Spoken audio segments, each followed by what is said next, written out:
जुग्याय so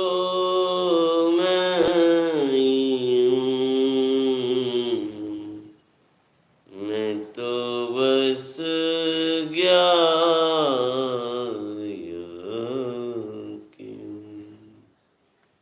then मेरी करमीन मेरे रागादिक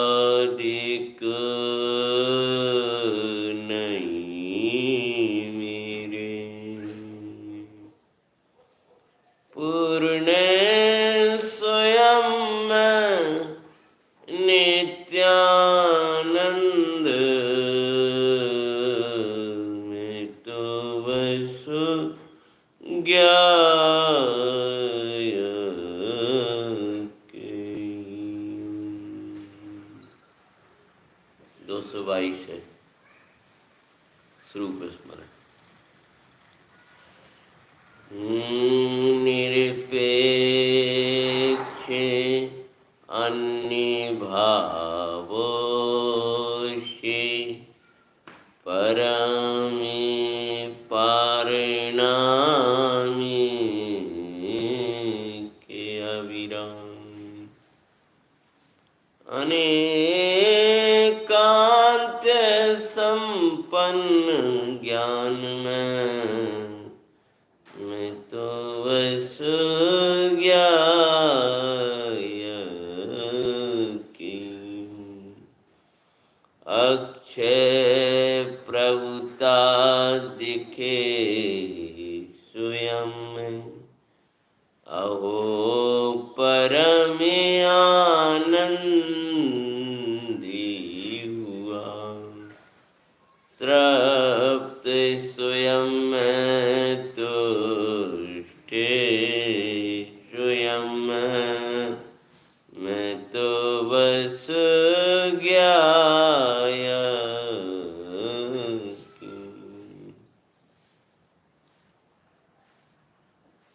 ज्ञेये स्वयं ज्ञाने स्वयं गुण अनंत मैं हूँ ज्ञाता वेद विकल्पिना कुछ उपजावे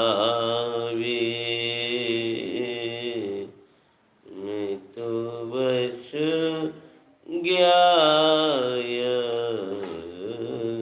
की नहीं प्रयोजन शेरा निर्द्वंद रंग निर्ग्रंथ रंग रंग निमग्न सहजी प्रभुता मैं तो बस ज्ञाय की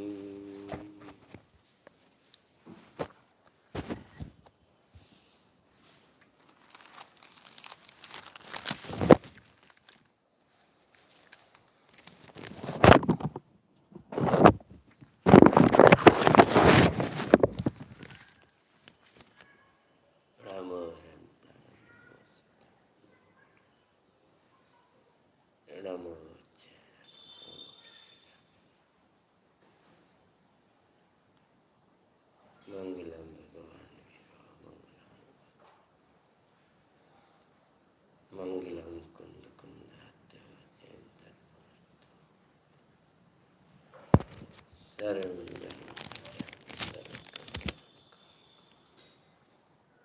प्रधानम सर्वधर्माणां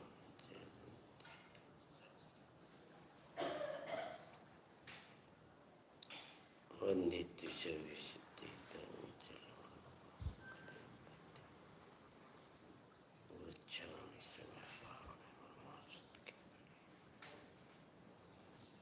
नमः शिवाय स्वभावाय भावाय श्रीमत्परम गंभीरम स्याद्वादामोगलांछनम दिया त्रिलोकनाथस्य शास्त्रम। देवादिदेव नेमनाथ भगवान की जय। भगवान सत्सनायक महावीर भगवान की जय। भगवान के तप कल्याण महोत्सव की जय। तप्त मानस शांति हो जिनके गुणों के गान में बेवर्दिमान मान जिन विचरे हमारे ध्यान। देवादिदेव शासनायक भगवान महावीर स्वामी के तप कल्याणक महामहोत्सव की जय।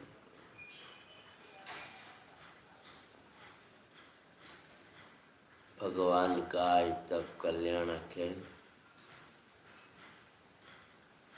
अपने आत्मा में तृप्त होने में कल्याण है, दर्शाने वाला ही है तप कल्याणक है।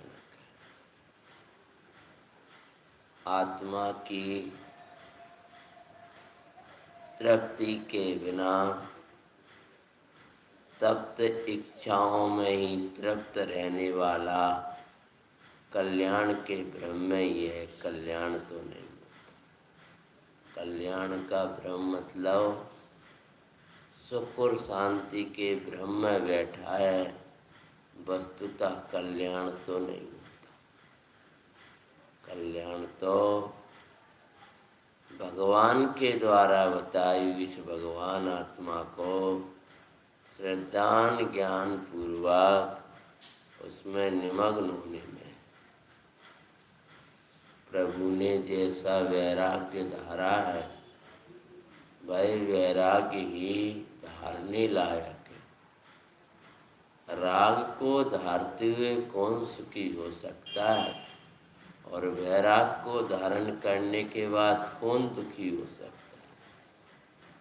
वैरागी और दुखी ऐसा है जैसे पानी और आग लग गई पानी। वैरागी को दुखी करने में कौन समर्थ है, रागी को सुखी करने में कौन समर्थ है। अतः सुख का अहेतुक कारण वैराग्य ही है और दुख का अहेतुक कारण राग ही है। अपने राग के बिना अपने को कौन दुखी करे, इसी शैली में लगाओ। अपने वैराग के बिना अपने कौन सुखी करे। वैराग किसी क्षणिक स्थान से, परिणाम से, किसी परिणमन से हटने का नाम नहीं है। वैराग्य तो सकल द्रव्यों से हटकर उनसे न्यारे चैतन्य में रम जाने का नाम ही वैराग्य है। आत्मा के आश्रय में प्रकट हुई जो आनंदमयी दशा है, उसका नाम ही वैराग्य है। वैराग वैभाविक परिणाम नहीं है, वैराग तो स्वाभाविक भाव है। अतः स्वभाव को भाए बिना वैराग्य कैसे हो सकता है। राग विभाव है, अतः राग पर आश्रय से होता है, पर वैराग्य तो स्वभाव है, इसलिए वैराग्य तो स्वाश्रय से ही होता है। स्वाश्रय से प्रकट होने वाला वैराग्य पराश्रय में कैसे हो सकता है। पराश्रय में तो राग देश मोह ही होता है। वैराग्य तो स्वाश्रय में होता है, जहाँ राग देश मोह की उत्पत्ति नहीं होती। विषमता के परिणाम में वैराग्य कैसे पलेगा। वैराग का परिपालन तो, वैराग की आनंद तो समता में होता है। समता सम्यक्तमय है, सम्यक्त तत्व निर्णय आदिमय है।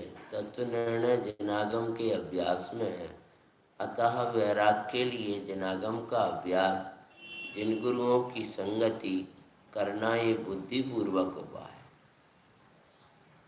विषमता राग देश का कारण है। राग देश होगा तो विषमता होगी, और राग देश का मूल कारण मिथ्यात्व है, और उसकी पुष्टि के आधार लौकिक जीव हैं जो रागादिक में मिथ्यात्वादिक में पड़े हुए। मिथ्या दृष्टि से सुख चाहे कैसे हो सकता है, सम्यक दृष्टि से दुख चाहे कैसे हो सकता है। सम्यक दृष्टि तुम्हें दुखी नहीं होने देंगे और मिथ्या दृष्टि तुम्हें सुखी नहीं रहने देंगे।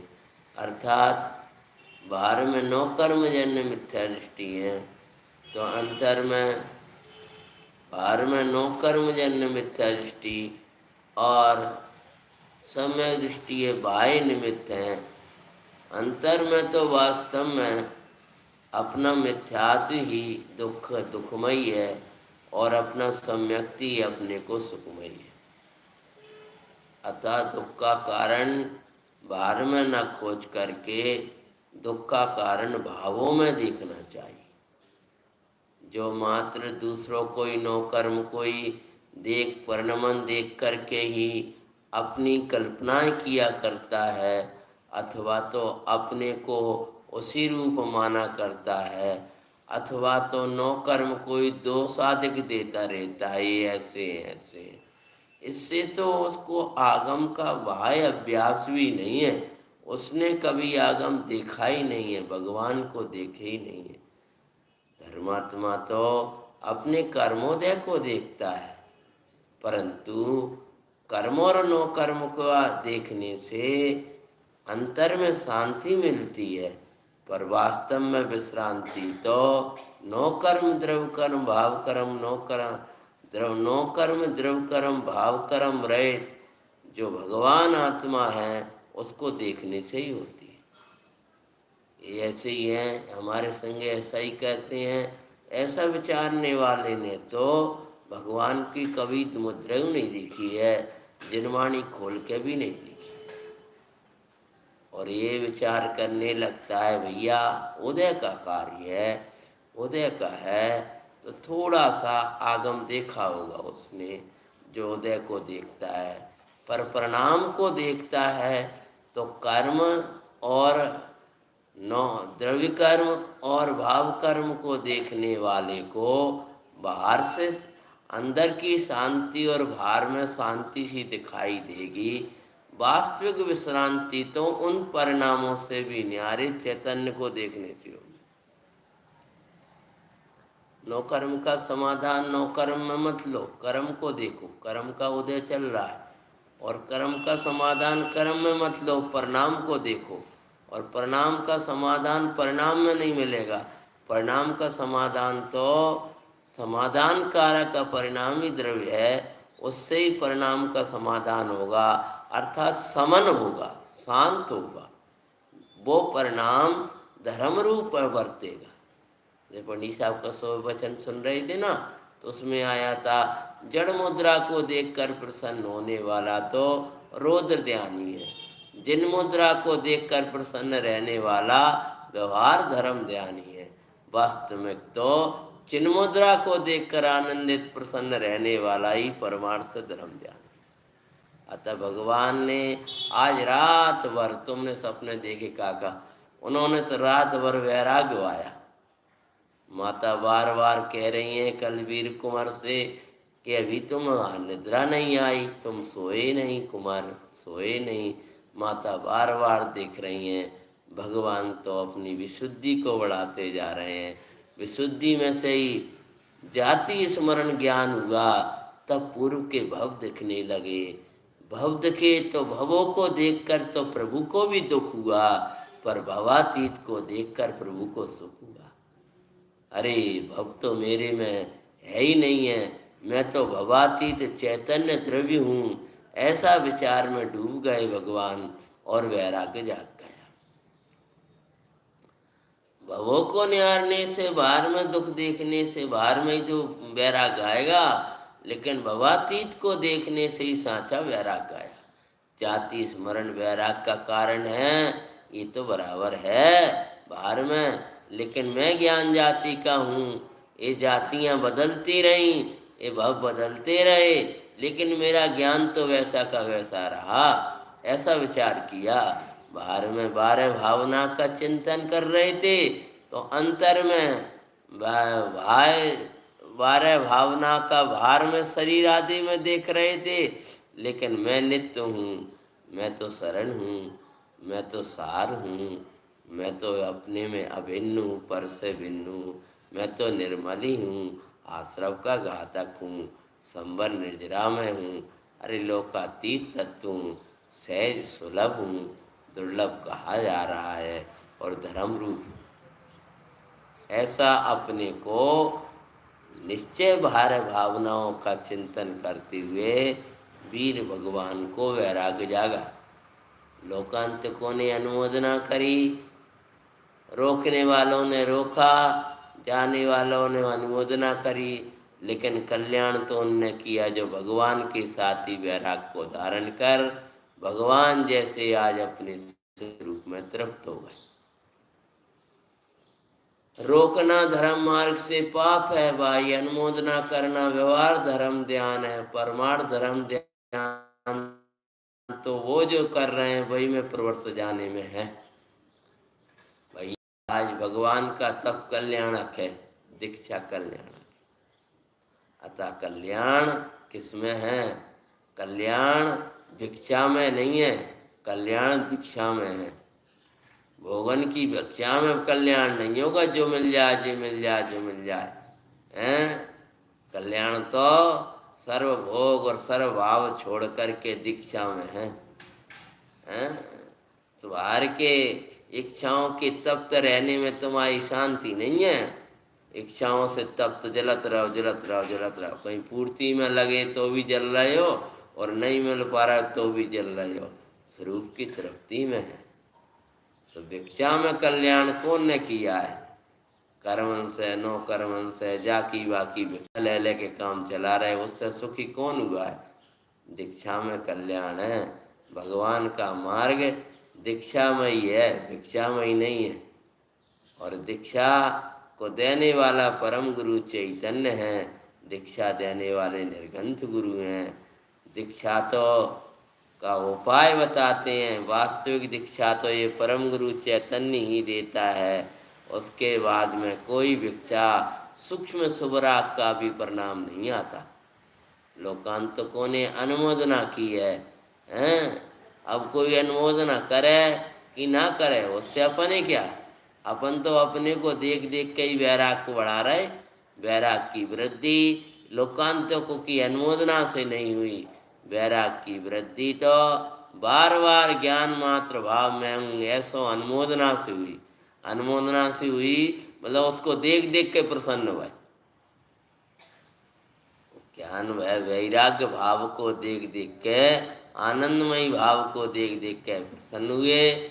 लोकांतकों ने अनुमोदना करी और खूब वैराग हुआ। और भगवान ने आज कुंडलपुर के महावन में जाकर के सर्व परिग्रह से रहित होकर निर्गंथ दशा को अपना करके आत्म ध्यान में निमग्न हो गए।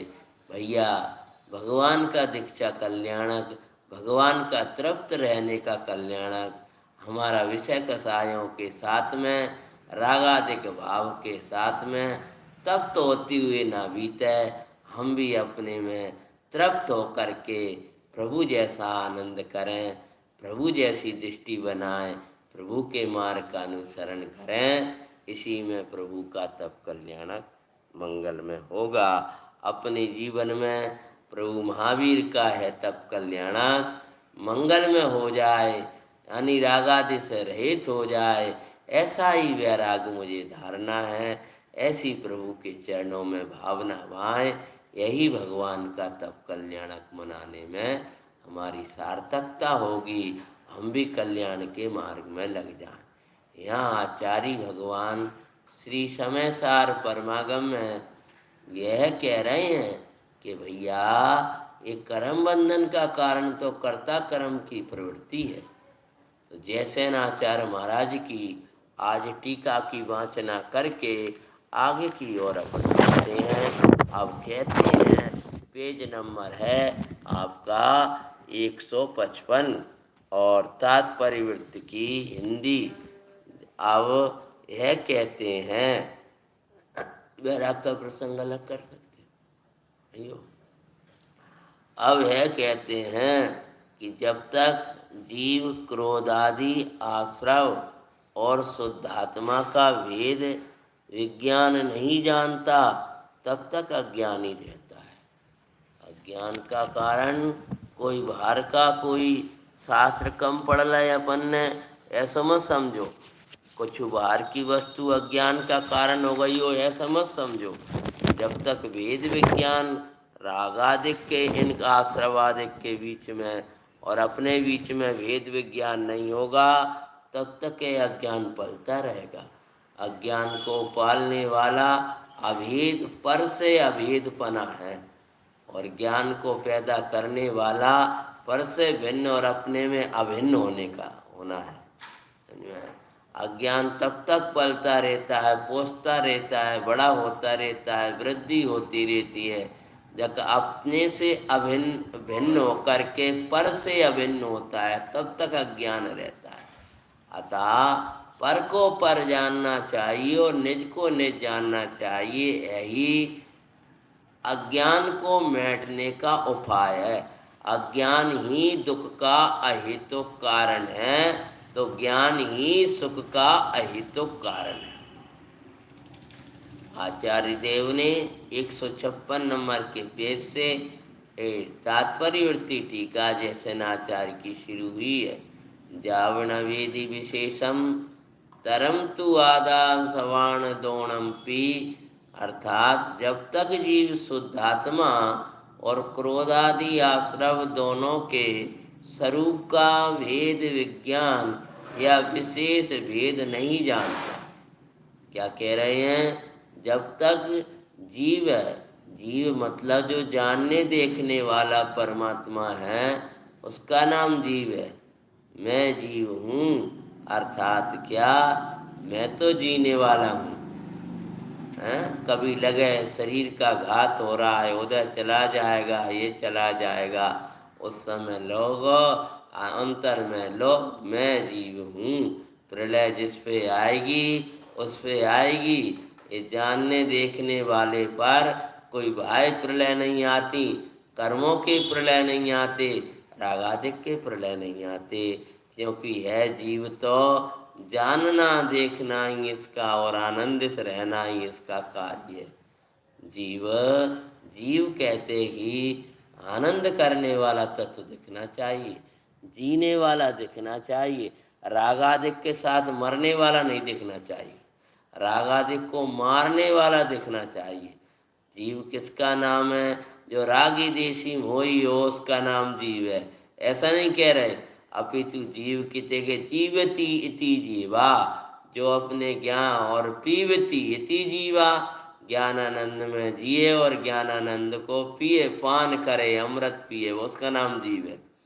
तो ये जीव क्या है कि जीव द्रव्य को, अभी जीव पर्याय जीव यहाँ कह रहे हैं। वो जीव जब तक जीव है, जब तक ये जानने देखने वाला भगवान आत्मा शुद्धात्मा अर्थात त्रिकाली ध्रुव भगवान आत्मा और क्रोधादि आश्रव दोनों के स्वरूप का भेद ज्ञान या विशेष भेद नहीं जानता। नवीन जी मिल गए? आश्रवादि से विशेष भेद ज्ञान क्या कह रहे हैं? शुद्धात्मा और क्रोधादि आश्रव दोनों का स्वरूप, दोनों के स्वरूप, पहले तो दोनों का स्वरूप जानना, फिर भेद ज्ञान करना। भेद ज्ञान मतलब विशेष रूप से उनका ज्ञान करना। विशेष रूप से और अविशेष रूप से क्या कि दोनों को एक मान के बैठ गया, यही समझ में नहीं आता कि स्वभाव मैं हूँ कि इससे कोई न्यारी सत्ता वाला मैं हूँ। ये जो दुख का वेदन चल रहा है, ये पीड़ा चल रही है, ये विशुद्धि शुद्धि चल रही है, ये मैं हूँ कि इससे न्यारा तत्व में हूँ। तो वेद ज्ञान का अर्थ है विशेष ज्ञान, यानी पर से हटना और अपने में बैठना, इसका नाम वेद ज्ञान है। तो वेद ज्ञान या विशेष वेद नहीं जानता, किन में? क्रोध आदि में और अपने त्रिकाली ध्रुव भगवान आत्मा में, इनमें विशेष वेद ज्ञान नहीं जानता। सामान्य वेद ज्ञान में चर्चा कर ले कि मैं राग न्यारा और मैं न्यारा हूँ, शरीर नहीं न्यारा है और अपन न्यारे हैं, और उधर चल रहा है नवीन भैया, वो सब वो न्यारो ही है। अभी कह रहे थे ना कि बाहर में नौकर्म में लगा हुआ व्यक्ति तो स्थूल रूप से जिनने ऐसा व्यवहार करता, जो हमेशा हमारे संग ऐसा व्यवहार करते हैं, अरे ऐसा जीव तो बाहर में भी स्वाध्याय नहीं है, भगवान ने नहीं देखे। उदय को देख करके शांति से लड़ा हुआ आगम का कहा जाएगा। वस्तुता तो अंतर में भीतर में जो शांति मिलेगी वो परिणाम को देखेगा, तब भी परिणाम में परिणाम का समाधान तो नहीं मिलेगा। परिणाम का समाधान तो अपरिणामी द्रव्य में मिलेगा। हमने क्या किया था, और परिणाम मात्र पूर्व का नहीं देखो, अभी भी देखो हमने गलती करी कि नहीं करी, हमसे ऐसे परिणाम हुए कि नहीं, हमसे भूल हुई कि नहीं। अपन सामने वाले की गलती देखें, जे ऐसा करते हैं, जे ऐसा करते हैं, अपनी गलती नहीं देख रहे हैं अपन, क्या अपन जनागम की मर्यादा के विरुद्ध चल रहे हैं, अपन जनागम के विरुद्ध हो गए, अपन ने आज्ञा का पालन नहीं किया, अपन ने दोषों का प्रतिक्रमण नहीं किया, ऐसा व्यवहार परिणाम भी नहीं देखे। ना तू कर्म देखता है, ना कर्मों के भीतर चलने वाले परिणामन को देखता है, न पूर्व के परिणाम देखता है, न अभी के परिणाम देखता है, मात्र नो कर्म को देख कर ही तू आर्त और रोध ध्यान करता रहता है। तू कैसा धर्म ध्यानी है? तुझे तो व्यवहार से भी धर्म ध्यान की संज्ञा प्राप्त नहीं हो पा रही। परमार्थ से धर्म ध्यानी तो वो है किसी पर नजर ही नहीं करता, चिदानंद पर तो उसकी दृष्टि रहती है, और जिसकी चिदानंद पर दृष्टि रहती है उसको तदानुकूल वृत्ति होती है, उसके तदानुकूल परिणाम होते हैं। उसके तदानुकूल परिणाम होने से उसकी मनवचन काया की चेष्टा भी वैसी ही होती है। अतः वह वैसा ही विचार करेगा, अन्य विचार कर ही नहीं पाएगा इनकी गलती है, इनने मेरे संग दुर्व्यवहार करो, वो कर ही नहीं पाएगा, असमर्थ है वो ऐसा विचार करने में। जिसने जिनागम को देखा है, परमात्मा को देखा है, उसको ये विचार आ ही नहीं सकते, ये मेरे संग ऐसा व्यवहार कर रहे हैं, ये अच्छा कर रहे हैं, ये बुरा कर रहे हैं। ऐसा विचारने वाले ने तो कभी जिनागम को देखा ही नहीं। जिनागम को देखने वाला तो ये कुछ विचार कर ही नहीं पाता। जैसे शीलवान किसी स्त्री के प्रति खोटा भाव ला ही नहीं पाता, वो माता बहन सुता ही देखेगा या फिर ज्ञाता देखेगा, धन्य होगा तो और गहरा होगा तो, नहीं तो माता बहन सुता तो देखेगा। भैया द्रव्य कर्म भाव उन परिणाम और उदय से न्यारा चेतन नहीं देख पा रहा है, तो उन परिणामों का यथायुग विचार तो करेगा, नहीं करता तो व्यवहार भी तो नहीं है तेरा। तो आचार्य महाराज कहते हैं जीव शुद्धात्मा, तो जीव तो क्या है कि जो शुद्ध द्रव्य कर्म भाव कर्म नो कर्म रहित आश्रवादी भावों का घातक चिदानंद भगवान आत्मा, और एक क्रोधादि क्रोधमान माया लोभ इन सब दोनों के स्वरूप का पहले क्या करना, वेद विज्ञान के लिए क्या करना, पहले बोलो स्वरूप का, पहले स्वरूप जानो दोनों का स्वरूप जानोगे कि ये क्या है और मैं क्या हूँ। जब दोनों का ऐसा स्वरूप जानोगे तब उससे हटने का भाव आएगा और अपने में लगने का भाव आएगा। तुमने अगर इस स्वरूप को जानने के बाद में ही रागादिक के उसमें प्रवर्तमान हो रहे हो, उसी की पूर्ति में, उसी रूप मानकर उसी में मगन हो रहे हो, तो तुमने आत्मा का स्वरूप नहीं जाना। आत्म स्वरूप जानने वाला तो इन आश्रवों से भिन्न और अपने से अभिन्न हो जाता। तो कहते हैं अन्नानि तावदूसो, दोनों का स्वरूप जानकर उनसे भेद विज्ञान नहीं करता तब तक खूब शास्त्र पढ़े, व्रत नियमादिक का भी यथा युग पालन करे, तीर्थ वंदना करे, सकल कार्य करे, स्वामी जी की भाषा याद करें, गुरुदेव की भाषा, बड़े बड़े पंचकर्म करा ले हैं, हजारों जिन मंदिर बनवा ले, लेकिन ये स्वरूप जान का वेद ज्ञान ना करे। अरे भैया, जो वेद ज्ञान करते हैं, भगवंतों की भक्ति रखते हैं, उनको जिन मंदिर आदि बनवाने के परिणाम ही आते हैं कि मैं कहाँ बैठ के वेद ज्ञान करूँगा, किन को देखकर मुझे आत्मा याद आएगा। ऐसा जान करके उसको मंदिर और जिनालय के देखने के परिणाम तो आते ही है, परंतु जिनालय में विराजमान जिनेश्वर नाथ देहालय में विराजमान जिन्हें चैतन्य भगवान को दिखाने के लिए हैं, तो उसको अपन उसको देखा तो भगवान को देखना हमारा सार्थक हो जाएगा। भगवान को देखने के बाद में हमने अपने को नहीं देखा तो भगवान को कहाँ देखा भाई। तो कहते हैं कि विशेष नहीं जानता तब तक वो सब कुछ करे, अन्नानितावदूसो, तब तक अज्ञानी यानी बहिरात्मा रहता है। भैया कब तक रहता नवीन जी? ये मिथ्या दृष्टि कब तक रहेगा? बहिरात्मा कब तक रहेगा? 12 ही वार में सुख शांति कब तक खोजता रहेगा? कि जब तक अपने में और निरासरवादी भावों में भेद ज्ञान नहीं करता, तब तक 11 अंगनों पूर्व का पाठी हुआ तो भी बहिरात्मा है। आचार्य देव कहते हैं महाव्रत आदि धारण कर लिया वेद विज्ञान बिना तो भी अंतरात्मा नहीं हुआ, बहिरात्मा ये।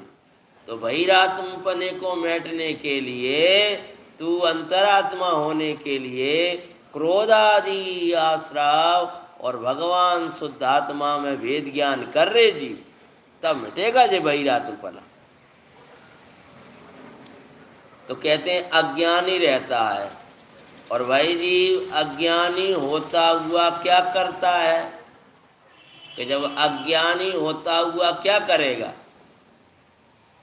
जब वेद ज्ञान नहीं हुआ तो अज्ञानी रहता है। तब को आदिशु वट्टदे जीवो, जिस प्रकार मैं ज्ञान हूँ ऐसा अभेद रूप से वर्तता है, उसी प्रकार क्रोध आदि आश्रव रहित निर्मल अनुभूति लक्षण वाले निज शुद्धात्म स्वरूप का स्वभाव से भिन्न रूप क्रोधादि भावों में भी मैं क्रोध हूँ ऐसी अभेद रूप से वर्तता है, परिणमता है।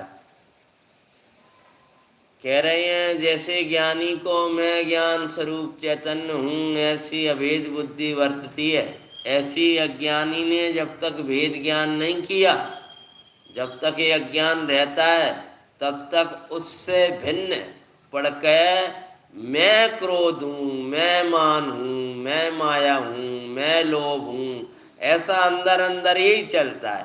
बाहर में भले पढ़ता रहे मैं तो ज्ञायक ही हूँ, मैं तो चैतन्य हूँ, लेकिन वस्तुतः जो वेद विज्ञान नहीं प्रकट हुआ है तब तक फिर वो धारा बार बार उल्टी वाली आने लगती।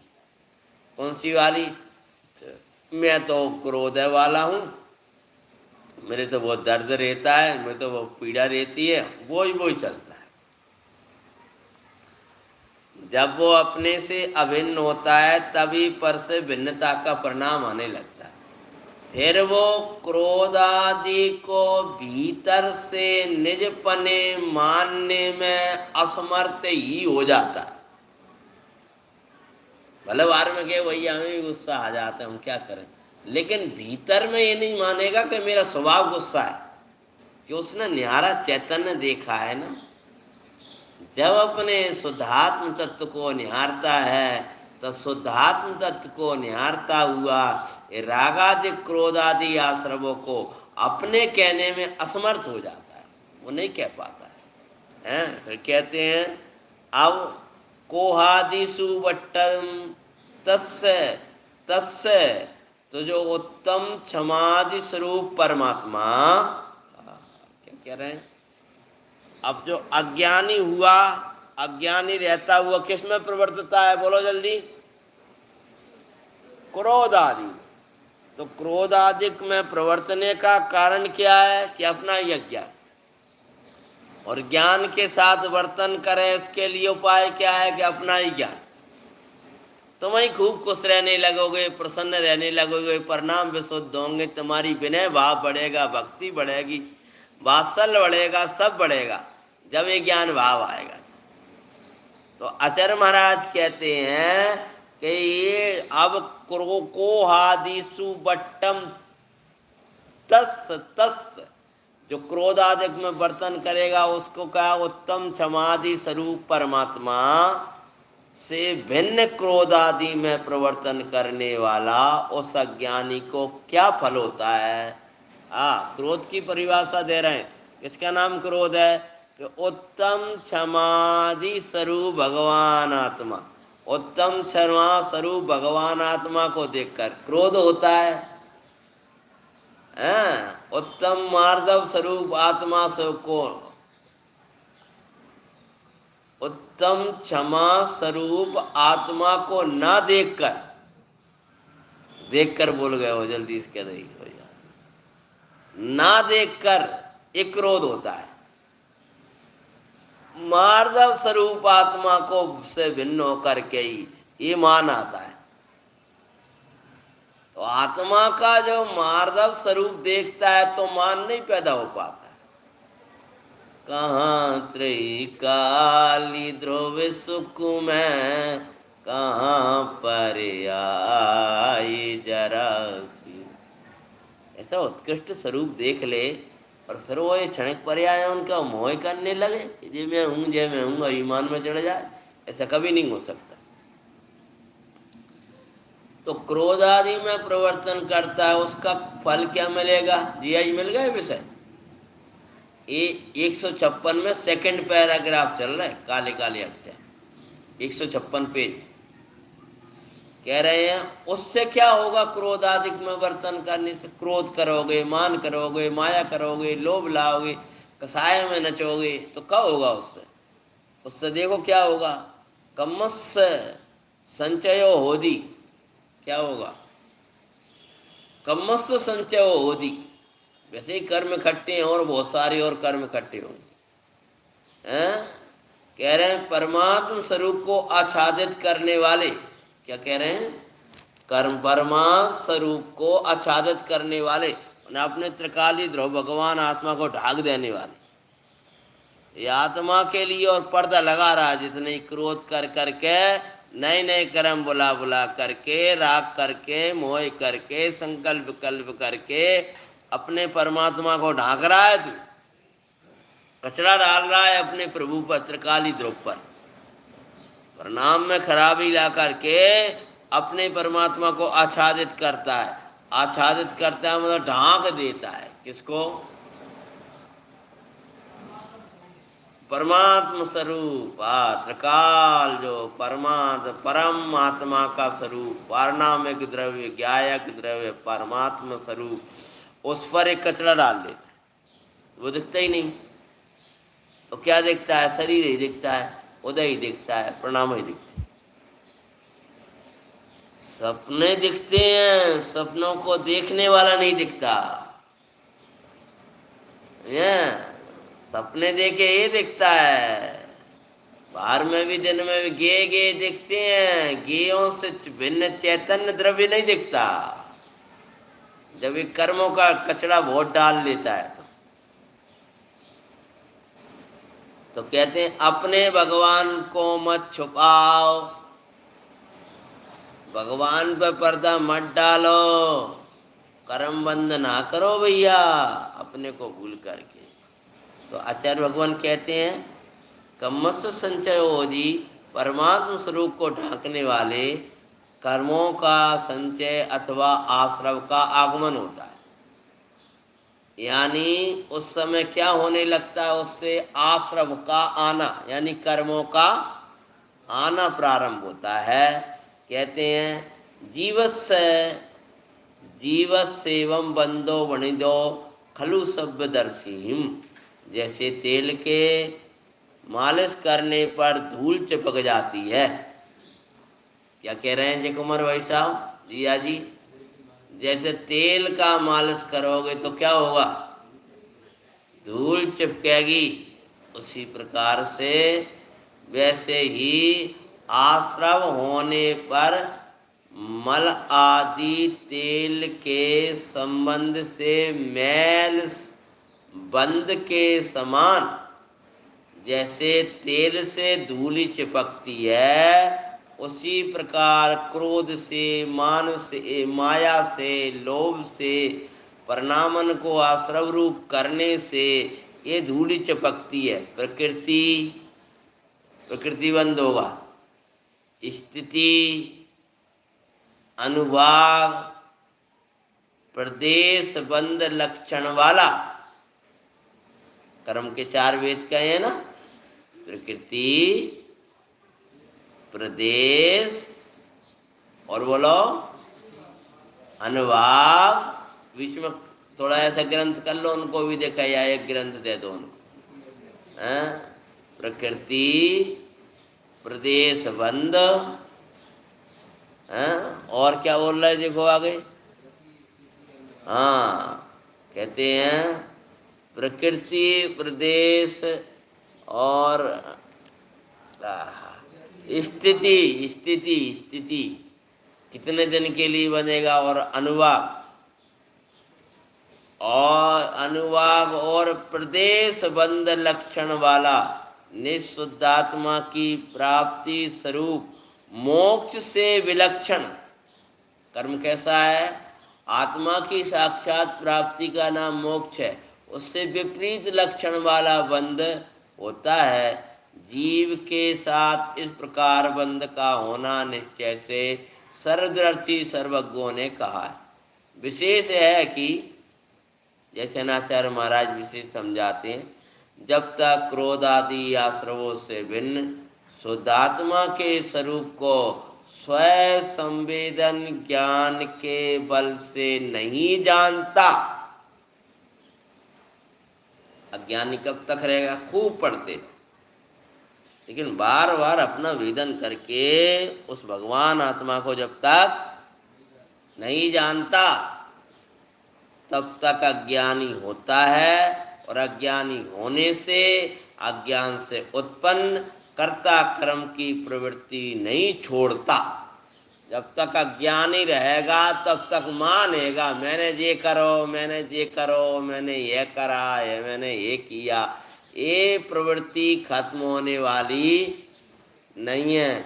जब तक तुम अपनी भूल स्वीकार नहीं करोगे, तब तक दूसरों के दोष देने की प्रवृत्ति तुम्हारी खत्म नहीं होगी। अब वो जहाँ जाएगा वहीं दोष देखेगा। देखो जी हमारे संग ऐसे व्यवहार कर रहा है, अब तुम्हें ये नहीं दिखा रहा कि ये कर्मानुसार परिणमन हो रहा है। देखो भैया ये भी हमारे संग ऐसे व्यवहार कर रहा है, देखो ये भी व्यवहार ऐसे ही कर रहा है, देखो ये भी व्यवहार ऐसे ही कर रहा है, तो भी विचार नहीं करता है। जहां भी जाता हूं वैसा का वैसा उदय क्यों खड़ा हो रहा है, वैसा का वैसा ही समझ। क्या सामने वाले को तुमसे देश तक नहीं था, अच्छे से बात हुई थी, फिर वही का वही व्यवहार हमारे संग। बताओ इनको क्या करें? अरे कछु मत करो कोई को, तुम्हारा उदय और उसमें तुम्हारे परिणाम है, और मात्र पूर्व के ही नहीं है। का पूर्व के परिणाम है, पहले गलती करी थी सो। अरे वर्तमान में तुम अभिनय के परिणाम ला रहे हो कि नहीं लाए? तुमने अनादर किया कि नहीं किया? बोलो।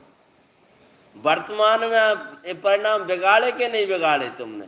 वर्तमान में भूल करी के नहीं करी? अगर उनने कोई अनुशासन में बात कही, भैया तुम पूरे दिन घर से बाहर घूमते रहे, ये उचित नहीं है तुम्हारा। किसी प्रसंग में किसी से कहा भैया तुम पूरे दिन घर के बाहर रहे, अब तुम कह लो वहाँ उधर चल रहा हो, वहाँ तो क्या करने लगे जी, तो मैं ऐसा ही कहता। अरे पहले अपनी भूल देखो।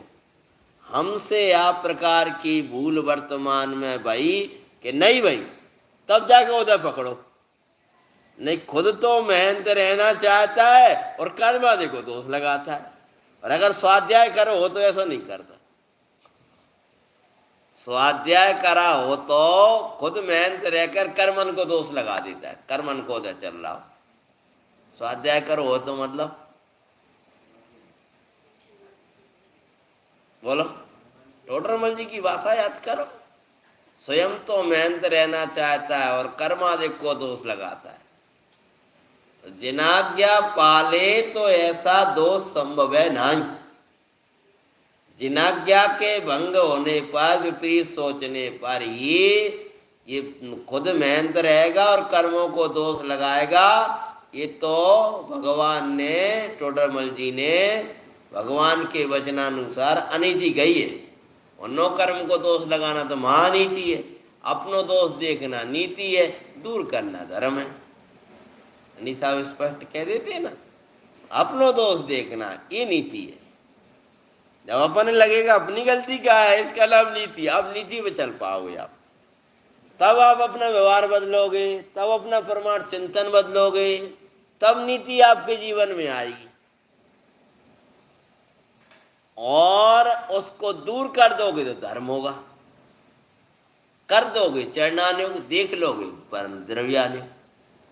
हाँ, तो कह रहे हैं कि जब तक एक क्रोधादि आश्रवों से भिन्न शुद्धात्म स्वरूप को स्वयं संवेदन ज्ञान के बल से, क्या लिखा, स्वयं वेदन करता हुआ नहीं जानता, तब तक अज्ञानी होता है। तब तक कौन रहेगा? तब तक अज्ञानी रहता है। एक ग्रंथ और दे दो पीछे, 3-3, 4-4 लोग एक ही ग्रंथ में कैसे देखें? हाँ, देख लो। अज्ञानी होता है और अज्ञानी होने से अज्ञान से उत्पन्न कर्ता कर्म की प्रवृत्ति नहीं छोड़ता। नवीन भैया, एक कर्ता कर्म की प्रवृत्ति घर में भी लगाते और मंदिर में भी लगाओ, कब तक? जब तक अज्ञान नहीं छूटेगा तब तक मान हो गई मैंने बनवाओ, मैंने करो, मैंने किया लगेगा, मैं लाया, मैंने किया। वो अज्ञान प्रवृत्ति छूटता नहीं है। तो कहते हैं उससे बंद होता है और बंद से संसार में परिभ्रमण होता है। बड़े सरल भाषा में जैसे ना आचार्य महाराज ने पूरी उस गाथा को समेट दिया, ऐसा अभिप्राय है। ये मूल बात है। इस प्रकार जीव के स्वरूप का कथन रूप से 2 गाथाएं पूर्ण हुई। अब प्रश्न करता है कि इस कर्ता कर्म की प्रवृत्ति का अभाव कब होगा महाराज, इससे इतना कर्म बंद होता है? क्या प्रश्न उठाया, जल्दी बोलो। मैंने किया, रोटी मेरा कर्म, बच्चा मेरो कर्म, जे मेरो कर्म, मैंने इतनो सुबह का सुबह तुम क्या कर रहे थे? अब चले आ रहे भैया ही 10 बजे। अच्छा, हम क्या कर रहे थे तुम्हें कुछ पता है? कितने हमने फोन लगाया, फला करो ढका करो, मतलब कछू न कछू उसको ये लगेगा ही। तुमने तो कह रहे क्या कर रहे हो हैं? हमारे सर पे कितनी बात आ रही है। वो कर्ता कर्म की प्रवृत्ति का क्या नहीं होगा, अभाव नहीं होगा। फिर कहेंगे तुम क्या करते हो? वो कहे भैया मैं तो कुछ नहीं करूँ, कि तुम नहीं बताओ मैं करता। हाँ, तो वही तो बता रहे थे, वह करता है, होता स्वयं जगत पर नाम में करता जग का क्या काम। परिणाम आते हैं, विकल्प आते हैं, यथायुग करते हैं। लेकिन आपने तो स्वाध्याय में बताया था हम तो करता है। करता रहोगे तो आनंद करोगे, और करता बनोगे तो दुखी रहोगे, और दुखी रहोगे वर्तमान में नए नए कर्म बनाओगे, नए नए कर्म इकट्ठे करोगे। तो फिर क्या करें? होता जगत का परिणाम जो कर्ता कर्म की प्रति महाराज कब नाश होगी? कि कब नाश होगी? जब अपने में वास होगा तब नाश होगी। आत्मा को जाने बिना साक्षात अकर्ता कैसे हो सकता है? क्रमबद्ध का साचा श्रद्धांत तो स्वानुभव में होता है। उसके पहले तो उसका निर्णय करेगा। सच्चा तो क्रमबद्ध का परिणाम जब ही समझ में आएगा, जब स्वानुभव होगा, शुद्ध आत्मा की प्राप्ति होगी, तभी सच्चा निर्णय होगा। नहीं तो कहेगा होता स्वयं जगत परिणाम, होता स्वयं जगत परिणाम, और मानेगा मैंने करो। तो कह रहे हैं एक कर्ता कर्म, कर्ता समझ गए? मैंने पहले देखो इतने दिन होगा खुलासा करते, कर्ता और कर्म। कर्ता जो परिणमित होता है उसका नाम कर्ता, और जो प्राप्त होता है उसका नाम कर्म है। अब विषय तो मैंने ले लिए कह बैठा हूं, तो भैया विषय तो मुझे चलाना पड़ेगा। तो कर्ता और कर्म की प्रवृत्ति, दुकान मैंने चलाई, लड़का मैंने पाला, ये क्या कहलाएगा? मैं कर्ता बन रहा हूं, और लड़के को क्या माना? अपने को कर्म माना। ऐसे ही रागादिक रूप वर्णमन ये मेरा कार्य हो, और कर्म मेरा, और जो क्रोध मेरा कर्म है, ये मैं हूं, मैंने नहीं किया। तुमने क्या करो जो काम, ये रोटी अच्छी बनी बनाई रही, ये मैंने करी, और हमें नहीं मालूम कौन ने जलाई का कर्म। रोटी बढ़िया बनी है, कोई रोटी तो हम नहीं बनाई, सब्जी हमने नहीं बनाई, सब्जी दूसरे ने बना दी थी, सब्जी के बोरी लग रही, रोटी आज बढ़िया बनी है, रोटी हमने बनाई थी, सब्जी दूसरे ने बनाई थी। सही बात है ना? ये मान रहा ही, पढ़ के चला गया, पूरा कर्ता कर्म अधिकार हो गया। और जब तक ऐसा बना रहेगा तब तक जीव के दुख को कोई मिटने में समर्थ नहीं, तब तक वो दुखी बना रहेगा, नए नए कर्मन को बंद करता रहेगा। भैया अपन ने अपनो राग करो है, अपने परिणामन में लगे हैं, व्यवहार सब देखें तो कोई का परिणामन हम का करा सकेंगे? हम थोड़ी करा पाएंगे। और तुम्हारे करने से हो का जाएगा? वो परिणामन तो हो रहा है। ट्रेन में बैठे जय कुमार भाई साहब, और जल्दी पहुंचना है, तो कछु ट्रेन चले, कछु तुम चलो ट्रेन में इतने देता जा रहा है, इतने देता जा रहा है, कहा है कि जल्दी पहुंचना है हमें, कहीं जल्दी पहुंचे तो होकर जाएगा। और थोड़ा ड्राइवर नहीं चला पर तो धक्का पर बैठे बैठे अपनी सीट में दे रहे बैठे बैठे, और हार गए। कहा मैंने धक्का था तो रफ्तार बढ़ गई, तब तक ड्राइवर ने रफ्तार बढ़ा दी। तो इसको क्या लगो कि मैंने धक्का था ना, बोलो तो क्या हुआ? हाँ वही पुराना एक कोई ने वीडियो डालो तो कहीं देखो तुम, वो एक लड़का अपने आराम से सब बसन को बताते रहे, तो ऐसे चलो धन्यवाद लोग देते, तो ट्रेन के किनारे भी खड़ा होगा, हाँ हाँ पीछे पीछे आगे आगे आगे, ऐसे ऐसे ऐसे सीधे सीधे बिल्कुल सीधे चले जाओ। ऐसा लग रहा है वही चला रहा हो कुछ रास्ता, वहाँ पे आओ स्टेशन पे, हाँ बिल्कुल बिल्कुल सीधे, ऐसे ही सीधे चले आओ, सीधे आओ, ऐसे ही सीधे, बिल्कुल सीधे, हाँ बिल्कुल बहुत अच्छा। अब पागलबंदी कर रहा है कि नहीं कर रहा, वो समझ रहा ट्रेन को रास्ता मेरे बता दो, अब तेरे बता से हो क्या रहा है? वाह नवीन भैया हैं, बस वाले को तो फिर भी भैया बता दिया तूने, तो धन्यवाद क्या चलोगा भैया रास्ता। अब ट्रेन वाले को उसने बताया, ट्रेन इसके रास्ता बताने से पटरी पे गई कि पहले से पटरी पे जा रही थी, और मैंने बता दी तो सीधा निकल गया। तो ऐसी सीधे चले जाइए, वो वाली पटरी में नहीं जा रही हो, इधर मत जाना, उस पर वो आ रहा है, बिल्कुल यही पटरी, बिल्कुल सीधी पटरी, बिल्कुल सीधी पटरी, पागलपंती लगा पास करने के लिए, ऐसे ही अपन लगे रहते, बिल्कुल ऐसा बिल्कुल ऐसा। वो ट्रेन तो अपनी पटरी पे आ रही है, और वो अपनी पटरी छोड़कर दूसरी पटरी पे नहीं जाएगी, वो अपनी पटरी पे आएगी और उसी पर जाएगी।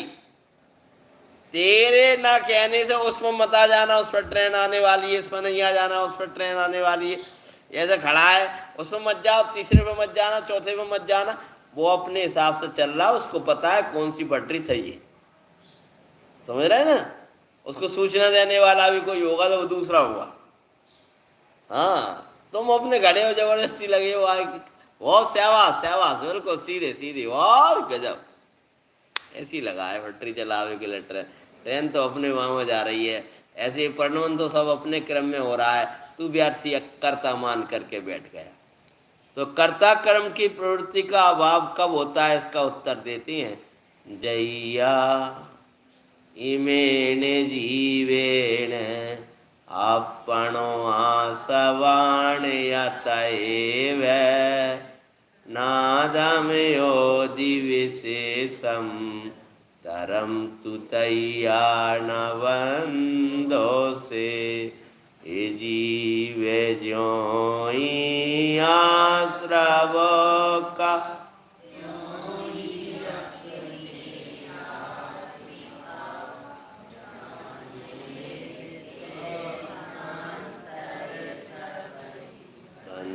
नहीं नहीं उसको का। इसी प्रकार जीव, इसी प्रकार जब है जीव, अजीब कहते ही अपने वो नजर जाना चाहिए, आत्मा का और आश्रव का। किसका? आत्मा का। जैसा आचार्य टीका का कुछ अंश लाए ऐसा लगता है। आत्मा का और आश्रव का अंतर और भेद। क्या लिखा? दो लिखा है, विशेषांतर। अंतर नहीं जानता और भेद नहीं जानता। तो अंतर और भेद का होता है महाराज, टीका में करेंगे आचार्य महाराज। अंतर और भेद, दोनों में क्या अंतर है और दोनों में क्या भेद है? क्या बोल रहे हो? पहले तो अंतर और भेद। एक वो भी मनुष्य दरवाजे तक बैठा है, झाड़ू लगा रहा है, और एक तुम भी मनुष्य हो, हैं? तो अंतर भी जाना कि वो अलग है और मैं अलग हूं, तो भेद क्या जाना? तो बता दिया पूरा। जैन है भैया, जिनको आचरण ऐसा है, ये ऐसे हैं, ये ऐसे हैं, और ये झाड़ू लगाने वाला ऐसा है। तो अंतर भी जाना और भेद भी जाना। ऐसे चांडाली परिणाम जो आश्रम हैं उनको भी जाना, और धर्म रही परिणाम संबर निर्जरा है, ज्ञानमयी परिणाम चैतन्य उसको भी जाना। तो अब क्या करोगे? उससे न कर जैन है जी, जैन साहब है जी अपने। तो अंतर जानना, अंतर नहीं जानना। दूसरा नंबर क्या जानना? दोनों में भेद जानना। तो आचार्य देव कहते हैं कि अंतर और भेद को जानता है जब यह जीव आत्मा और आश्रव का अंतर भी जाने और भेद जानता है, तब उस बंध नहीं होता। फिर उसको ये बंध, कर्म बंध तब तक नहीं रुकने वाला जब तक ये भेद विज्ञान दोनों के अंतर्गत नहीं होगा। तो दोनों में अंतर और दोनों में भेद, दोनों के स्वभाव लाएंगे और दोनों के अंतर भेद की चर्चा आचार्य देवतायोग करेंगे। अभी का अपना समय हो गया है और भजन हमने पहले ही पढ़ लिया है, इसीलिए हम सीधी जिनवाणी वंदना करते हैं। साधवातीन षड द्रव्य